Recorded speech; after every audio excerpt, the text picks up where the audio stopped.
Alright lads, so today we finally have information regarding the next set of Resurrection characters. In this case, it is the swimsuit characters from the year 2019. Kukaku, YORUICHI, and also Orihime. I've been eagerly waiting for this one because it has been pushed back like a month or two, since obviously 1000 Year Blood War and Anniversary characters' resurrections took priority, until basically now when these characters should get resurrected June 27th.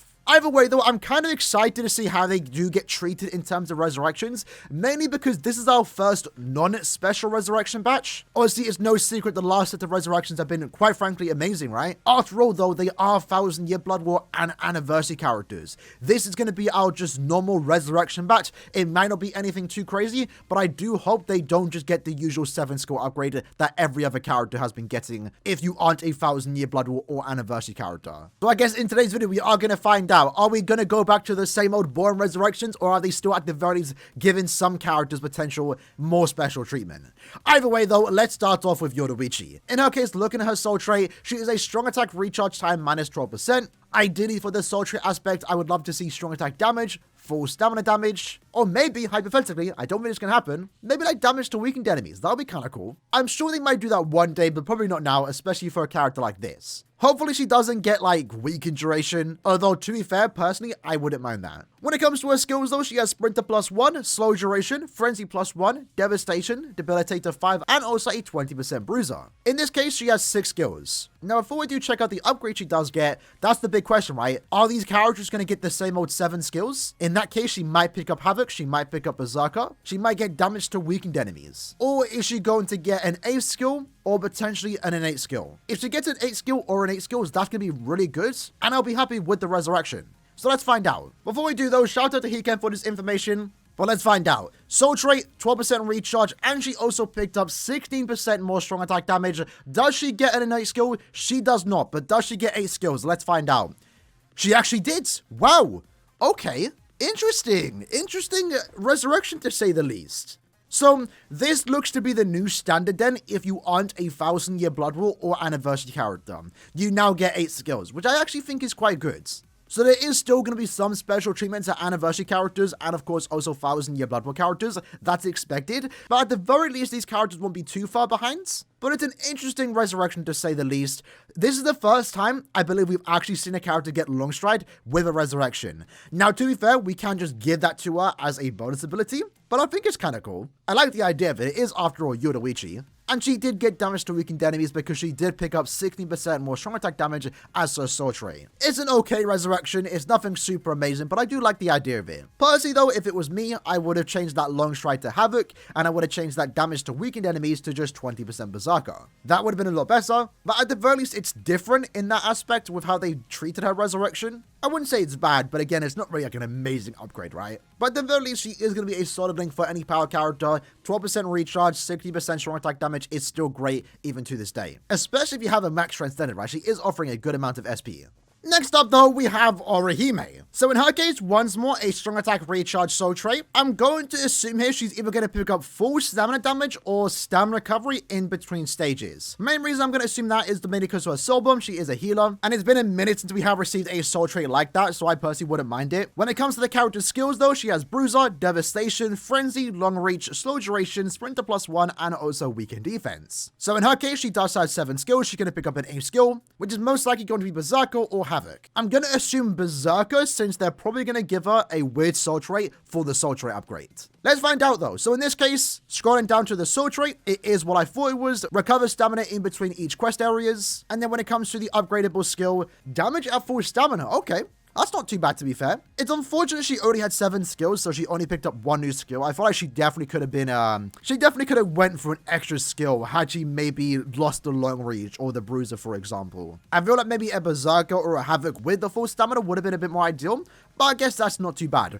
I know this doesn't feel like super exciting. It's understandable though, they aren't 1000 Year Blood War characters, they are again getting less treatment, at least they're getting the 8th skill. But remember, these characters also came out in June. The last couple of soul resurrections are months ahead of this banner. This was kind of pushed back, so by default it has to be worse anyway. Because just for the record, we are potentially getting 1000 Year Blood War Ichibe's banner resurrected in 2 weeks time. That banner came out like 7 months after this one, but they're getting resurrected at the same time, so by default, this one is just going to naturally look significantly worse in terms of hype and also upgrade. traits. But yeah, overall, a decent resurrection with Orihime, nothing super crazy. Then we have Kukaku. And you know what? There's some potential here. There is some really good potential here with that soul trait. Ideally, since we don't get that many strong attack damage characters anymore, at least ones that are going to resurrect sometime soon, would really hope for her to pick up full stamina damage.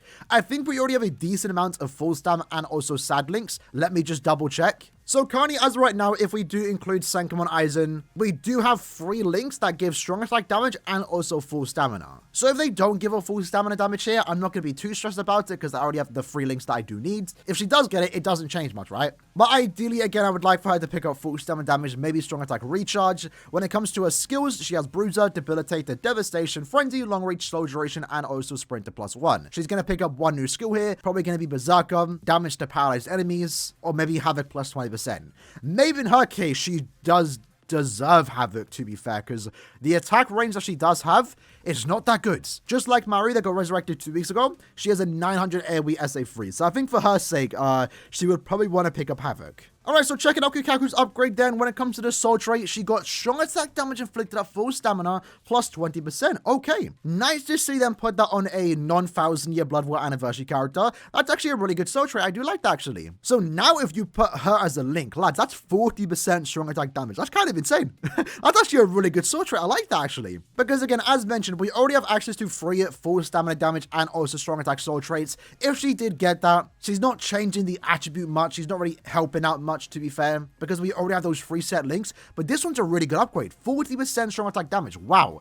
And then when it comes to the attainable skills, she picked up recharge. I like that. She didn't actually have it built in, and because they didn't give it as a soul trait, they gave her the recharge there, which I think is probably for the best. Because if she did get recharge as a soul trait, 1, it's not that good of a link. It's an okay link at best, really. But it would also be 10% recharge. So because it was a skill, she actually got the full amount of recharge, 12% recharge. Overall, I'm more impressed with this one, and more so as the link aspect, because this is a really good link. And it does fix the problem that she did have, the lack of recharge, for example. So overall, that was basically the end of month resurrection. Again, these will be getting released on the 27th of August. Nice to see them finally get a resurrection. And I do, of course, like that they did pick up 8 skills. So we can see, as of right now, 1000-year Blood War anniversary characters are still going to get the special treatment, 8 skills and an innate skill. The upcoming resurrection, assuming it is Ichibe's banner, since they released like 7 months after this banner, they might even get an extra innate skill. But overall, while the character upgrades themselves aren't anything too exciting, again, it really doesn't change much about the character.